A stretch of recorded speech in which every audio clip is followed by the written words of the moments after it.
I arrived in level 12, survival difficulty class 0, safe, secure, devoid of entities.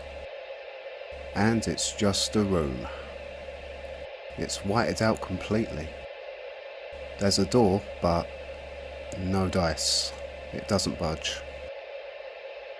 All that inhabits this small space is just myself, a single chair, and a table.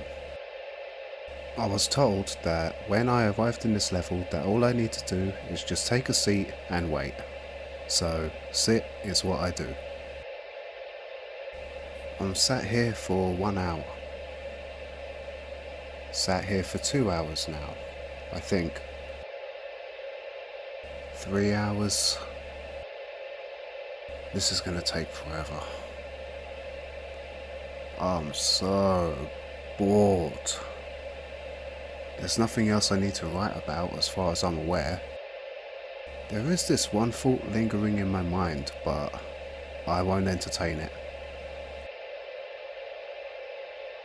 I think I've been here for 4 hours now. I'm going to try the door.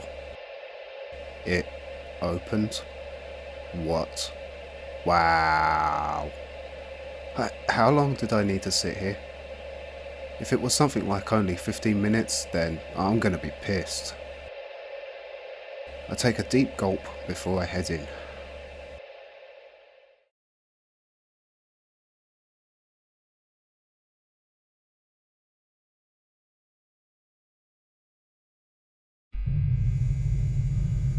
I walk through the threshold into a dimly lit hallway of an old apartment complex from the 1970s, with patented lime green walls and a brown carpet.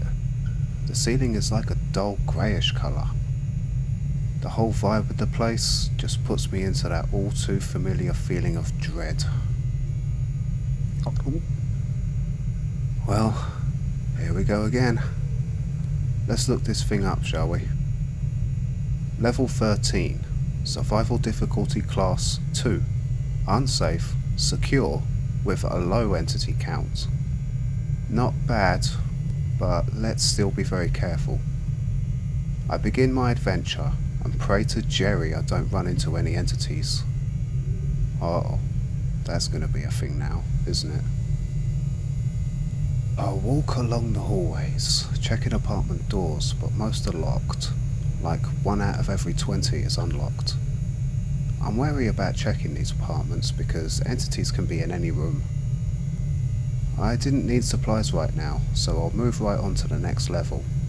However, I find a seemingly empty apartment and think about checking it out for trade junk. I ready my knife just in case. I move in to check out the place and see if I can find some good stuff. And I do. Even jewellery I could sell. I go over to a desk drawer near a window with the curtains drawn. I rummage through the drawer when suddenly I'm attacked. Holy shit! I don't know what's got a hold of me. I try to defend myself with my knife, but I drop it due to being so surprised. I have like 4 of these things though, tucked away in different places. 1 in my boot, 1 in my waist belt, and 2 on my torso I had strapped to the bandolier.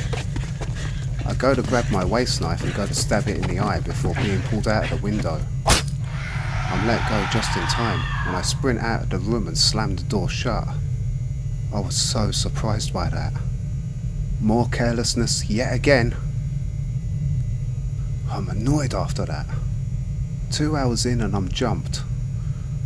Only this time it was my own damn fault. I shouldn't get greedy, but at the same time, I think if I have more, I can do more. I'm getting distracted. Focus. Fortunately, this level isn't so bad on sanity drain. I'm at 85% almond water levels and barely touched my food. Been here for 10 hours now. I think I'm getting used to this. If the doors are open and the curtains aren't drawn and there's no breathing sounds in the room and all of the lights are on, then it's safe to explore. I found plenty of good shit in here, not gonna lie. I just hope I'm not accidentally robbing people. I heard some people live in this level, in some of the apartments. Why? Those people are either completely mental or have balls harder than stones. Walking along a hallway, I come across an actual open door, so I approach with care, peeking inside to see if anything was in here. Nothing. No sounds either. I don't know about checking it though. No point. Until something wrapped its head around the door, giving me yet another jump scare. I ran like a gazelle. I probably hopped off the floor a mile high as I broke into a sprint down the hallway.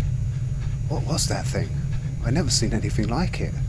It looked like a skeleton, but it looked like someone had spray painted it with glow-in-the-dark paint.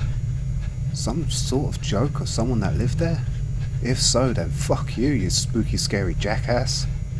I ran towards the end of the hallway to hit the stairwell. Floor 284. I jump down onto the next floor and keep running until I bump into someone. A big fella. He looked older, 50s maybe. He has a man and a woman with him. He said, "Whoa there, bud, take it easy." I stand and greet them, members of the local B.N.T.G. that mans the base on this level. They salvage loot and send supplies all over the backrooms. Oh great, now I might lose all this good salvage. They said they'll take me back to base and help me move on to the next level, free of charge. Oh, well, that's nice. I guess they're not all bad, maybe. Let's find out. The big guy, Calvin, was the leader of this settlement for a while.